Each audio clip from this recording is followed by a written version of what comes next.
আত্মার আগলে লেখিকা সানজিদা আক্তার মুন্নি পর্ব ১০। পাঠে আছি আমি স্নিগ্ধা আক্তার। একটি মধ্যম আকারের রাজকীয় ওয়ার্ড্রোব রাখা আছে, যার উপরে রাখা কোরআন শরীফ, ৩টি খণ্ড ও একটি তসবিহ। ড্রয়ারে সম্ভবত জায়নামাজ রাখা, কারণ এখানে থেকেই মেহেরুন জায়নামাজ নিয়েছে। বিছানার দুই পাশে রয়েছে সুন্দর দুটি ছোট টেবিল। এই কক্ষের ঝাড়বাতিগুলো অন্তত দৃষ্টিনন্দন। আর বাকি রইল ওয়াশরুম। এক ওয়াশরুমে ৩ ভাগে বিভক্ত। একদিকে গোসল এর জন্য থাই লাগানো বেশ বড়সড় কক্ষের মতো, আর অন্যদিকে থাই দিয়ে আবৃত টয়লেট, আর মাঝখানে বড় একখানা বেসিন অজুর জন্য। ওয়াশরুমের পাশে একটি দরজা। দেখে প্রথমে মনে হয়েছিল সেটিও ওয়াশরুম, কিন্তু এখন বুঝতে পারছে সেটি কাপড় রাখার কক্ষ। এই বাড়ির ভিতরে এতটা সুন্দর, অথচ বাইরে থেকে পোড়ামাটির রং করে রাখা হয়েছে।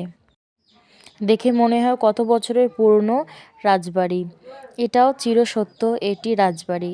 তাদের পূর্বপুরুষের মাধ্যমে একজন এই এলাকার রাজা ছিলেন। তার সবচেয়ে বড় মহলটা এরা পেয়েছে, আর ছোট মহলটি পেয়েছে মেহেরুনরা। এহসান তৈরি হয়ে বেরিয়ে আসে। মেহেরুন ঘরের সৌন্দর্যের মধ্যে ডুবে আছে। তখনই হঠাৎ এহসানের কণ্ঠে ধ্যান ভাঙে মেহেরুনের। দেখে নে, এখন থেকে এই মহলের রাজরানী তুই। মেহেরুন অবাক হয়ে এহসানের দিকে তাকায়, চোখে বিস্ময়। সারা জীবন যতবার এহসানকে দেখেছে, সবসময় পাঞ্জাবি পায়জামায় দেখে, ধবধবে সাদা কিংবা কখনো হালকা রঙের পোশাকে। কিন্তু আজ এহসান যেন অন্য এক রূপে ধরা পড়েছে। কালো স্যুট, কোট, চকমকে কালো জুতো, বা হাতে কবজিতে ঘড়ি, আর চুলগুলো যেন আলাদা যত্ন নিয়ে গুছিয়ে রাখা। মেহেরুন কিছুক্ষণ স্তব্ধ। এমন করে আগে কখনো দেখেনি এহসানকে।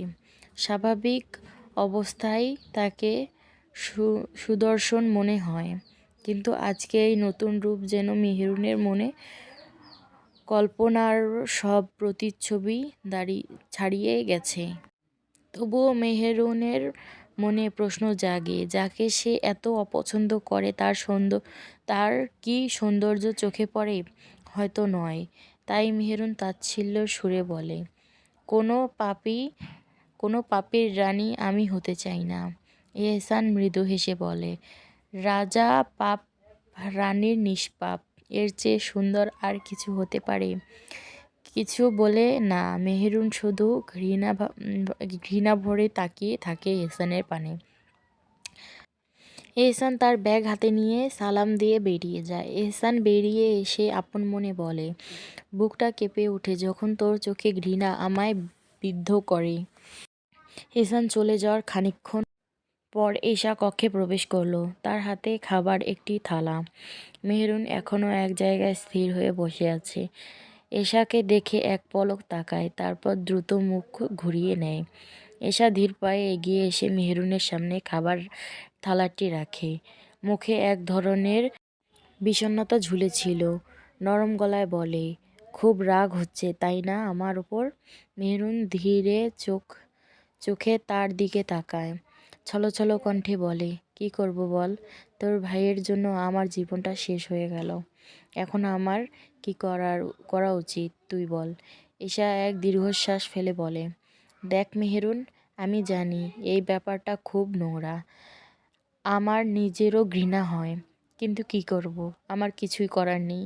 কেউ আমার কথা শুনবে না।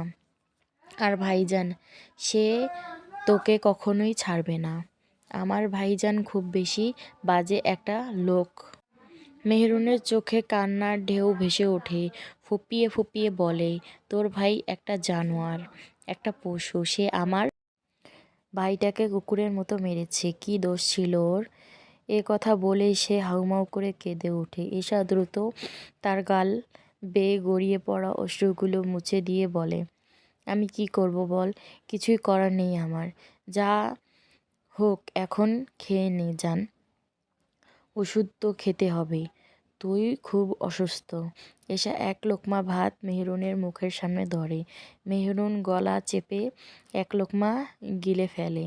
এহসান যখন তার কোম্পানিতে নিজের কক্ষে প্রবেশ করলো, চোখে পড়ল টেবিল জুড়ে ফাইলের স্তূপ। গোটা অফিস যেন নীরব, কিন্তু কাজের চাপ তার মাথার ওপর পাহাড় হয়ে ভর করছে।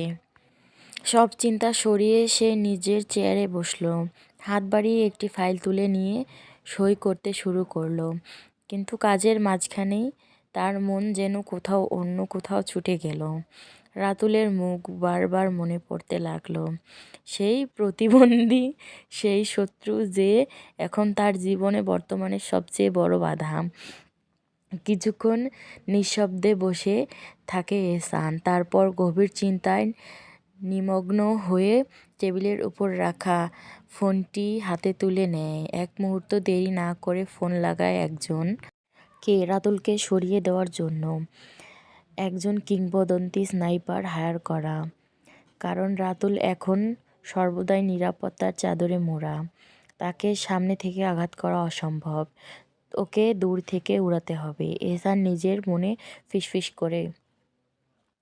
রাশিয়ান কিলারের সঙ্গে আলাপের পর সে ঠিক করে একজন দক্ষ স্প্যানিশ স্নাইপারকে হায়ার করবে।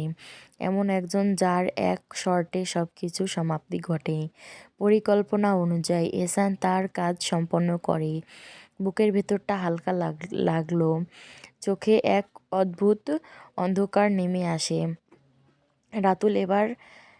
রাতুলের এবার কাহিনী শেষ। নিজের মনে এহসান কঠিন স্বরে বলে ওঠে। মাগরিবের নামাজের পর মেহেরুন জায়নামাজে বসে ছিল। শান্ত পরিবেশ, চোখ বন্ধ করে বসে আছে, কিন্তু হঠাৎ কক্ষে প্রবেশ করে এশা, আমেনা বেগম, এনিসা বেগম এবং আয়েশা বেগম। তাদের দেখে মেহেরুন চোখ খুলে, অতঃপর তাড়াতাড়ি জায়নামাজ ছেড়ে দ্রুত দাঁড়িয়ে যায়। চোখে বিস্ময়ের ছাপ, স্পষ্ট ভড়কে যাওয়ার কারণে। তাদের হাতে সাজানো 3টি থালা ছিল, মনে হচ্ছে এটি একটি অদৃশ্য পরিকল্পনার সূচনা। তার একে একে থালাগুলো বিছানায় রাখেন। মেহেরুন কিছু বলতে যাবে, তখনই এশা ওকে হাত টেনে বিছানায় বসিয়ে দেয়। মেহেরুন শ্বাস আটকে হতবাক হয়ে বলে, কি করছো তোমরা? এসব কি? তখনই আয়েশা বেগম ঠান্ডা কণ্ঠে বলেন, মেহেরুন, আজ তোমার আর এহসানের বিয়ের 2 দিন হয়ে গেছে, অথচ তোমাদের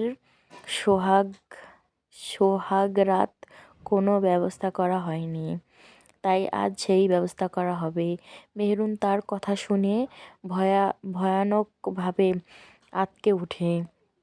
এক লাফে উঠে দাঁড়িয়ে বাজখাই কণ্ঠে বলে, কি সব বলছো তোমরা? উনি আমার চাচা হন। চাচা আমার, উনার সাথে এমন কিছু কখনোই সম্ভব না। পাগল হয়ে গেছো আরে আমি কি মানুষ? তোমরা আমাকে একটু তো নিস্তার দাও। এনিসা বেগম ধীরে ধীরে মেহেরুনের হাত ধরে টেনে বিছানায় বসিয়ে দেন। তার মাথায় হাত বুলিয়ে বলেন, দেখ, এটা এই বংশের নিয়ম। এহসান এখন তোর স্বামী, তাকে তার প্রাপ্য মর্যাদা ও অধিকার দিতে হবে। মেহেরুন এমন উত্তর পেয়ে দাঁত চেপে বলে, আমি তো তাকে স্বামী হিসেবে মানি না, তাহলে এসব বাজে রাতের কি দরকার?